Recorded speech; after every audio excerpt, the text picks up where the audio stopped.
So my name is Leo Landry. I'm a sophomore at Gettysburg College, history major and a Civil War era studies minor.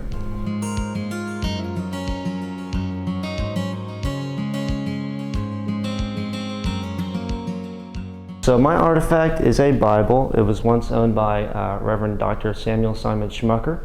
Schmucker, he founded the Lutheran Seminary here in Gettysburg, the building we're standing in right now, and he also founded Gettysburg College, which was originally founded as Pennsylvania College. He acquired this Bible sometime in 1824. This Bible was actually published in 1822 by E. Bliss and E. White. When he got this Bible, he was ministering in Newmarket, Virginia. He was in his kind of mid-20s, kind of backtracking on his life story. He was born in 1799 in Hagerstown, Maryland. Now he's going to spend most of his early life in York, Pennsylvania, pretty close to Gettysburg. Eventually, he's going to attend for a couple of years Pennsylvania University of Penn, and also he's going to attend the Theological Seminary at Princeton University. But when you get into about 1820, he's about 21 years old, he actually founds the Great Synod of the Lutheran Church, which he's kind of going to be the head of for most of his life. And then from about 1820 to 1826, he's ministering in Newmarket, Virginia, down south. In 1826, that's when he actually moves here to Gettysburg, and he founds his Lutheran Seminary. Now, he founds the seminary in the town, in a building that still stands, but it wasn't this building. But in 1832, so 6 years later, the construction for the building we're in right now, the seminary building, Schmucker Hall, is going to be completed.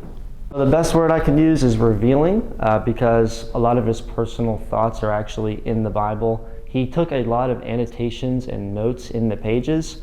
Particularly, he took notes on Bible verses that talked about servitude and slavery. So, the Lutheran Church at this time, let's go to like 1830s, 1840s, 50s, they actually don't split over slavery like many other Christian denominations did, the Methodists, the Baptists, Presbyterians, for example.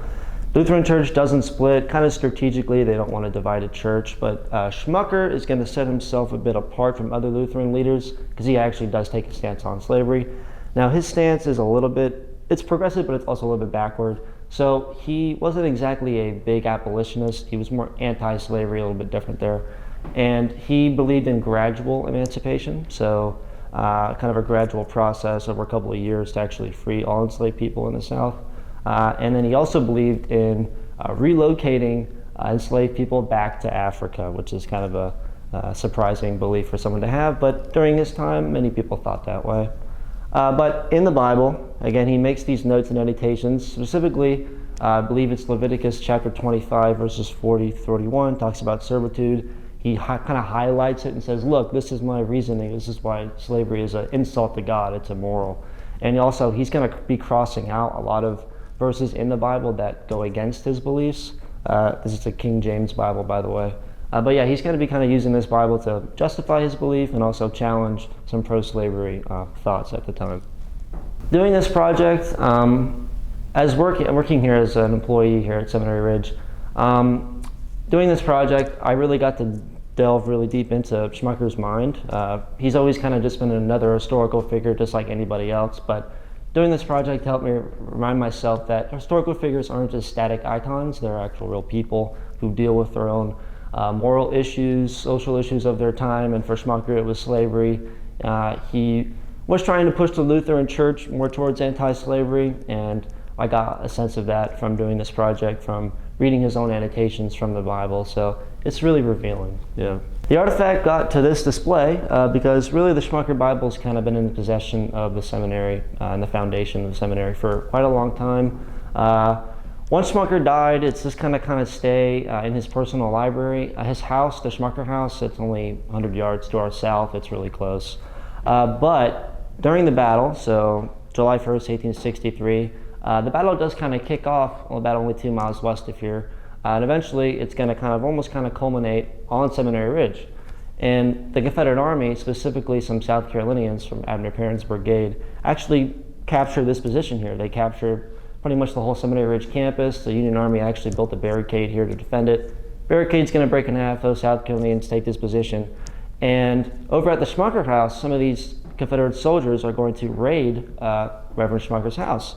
Now, Schmucker, again, he's a really well-known name at this time. There are Lutherans both north and south. There were some Lutherans in this brigade of South Carolinians and all throughout the Confederate Army. So they know his name, and they do know about his anti-slavery stance. So they're going to kind of take out their anger on him in his house. And the Bible is actually going to be taken from his personal library and then returned back almost immediately. And this Confederate soldier who does this crime really, writes a note in the Bible. And he writes his initials, I think it's like J.G. Burden, and he says, in a very illiterate way, I took the Bible and I put it back.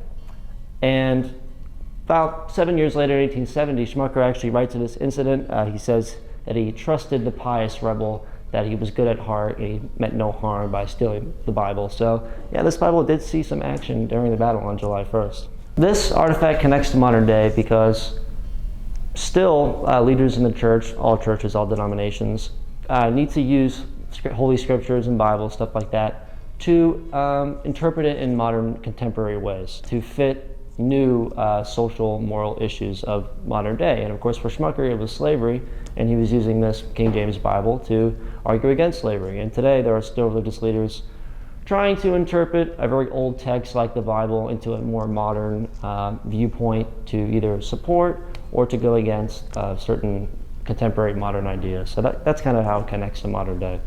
So all you got to do, you got to come to 111 Seminary Ridge here at Seminary Ridge Museum and Education Center. You can even see me. I work here pretty much every weekend. In the winter hours, I'm only here on Sundays, so open 9 to 5, but come up to the 4th floor here in room 6. You'll learn a lot about the first day of the battle. You'll learn about the Lutheran Church at the time, about slavery. We cover a lot of cool topics that not all museums in town cover, so it's a really unique place.